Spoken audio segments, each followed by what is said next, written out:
First time nilang nag-flex bus. So, nakaranas din sila ngayon mag-flex bus. Papunta kami ng Antwerp.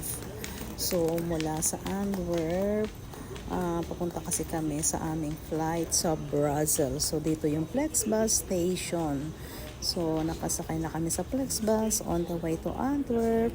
Ang saya-saya at nakasama ko sila sa flex bus ngayon. O, diba? Ang sarap mag-flex bus. Ang favorite ko.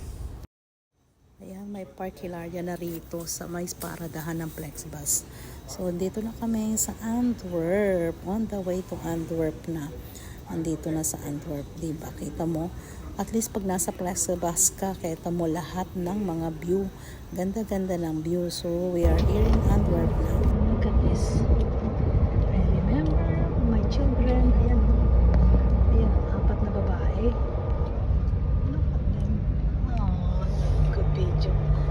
At kumain na muna kami ng pizza sa Domino's Pizza at nag-iintay kami nung aming next bus. Ayan, kailangan kaming mag-bus kasi naiwanan kami ng aming bus. Nagkamali mula sa Flexco, ewan ko. Kaya heto, takbo kami sa bus, sa train na yun. Magte-train kami, sana maabutan pa namin.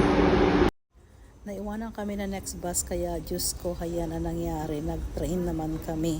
Buti na lang abutan namin. Makakaaway, magkakalayo sila. Oh, yun si Sophia, yun ang Mark. Tamo, away-away silang tatlo. Magkakaaway. At ayun ang Ronan. Oh, magkakaaway silang lahat. Diba?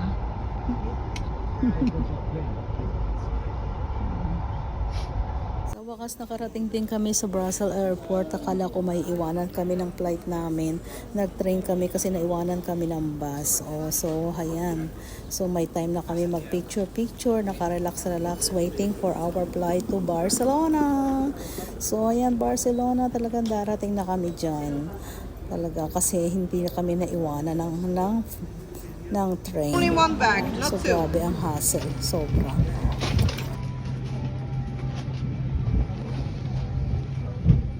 Saan na tayo? Ayan, papasok na kami sa aeroplano na papuntang Barcelona. So now, here we are in the airplane. So sure na makakarating kami sa Barcelona. At ayan na nga, nakalapag na kami sa Barcelona. But hating gabi naman kami nakarating dito kaya walang masyadong tao sa airport. Kita nyo? Kaya picture muna kami. So here we are in Barcelona na. At kinuha na nga ang luggage. Ayan, lalabas na kami ng Barcelona.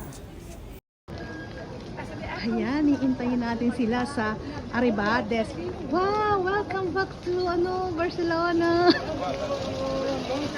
Long time no see. Galing nyo naman, nandito na kayo sa Barcelona.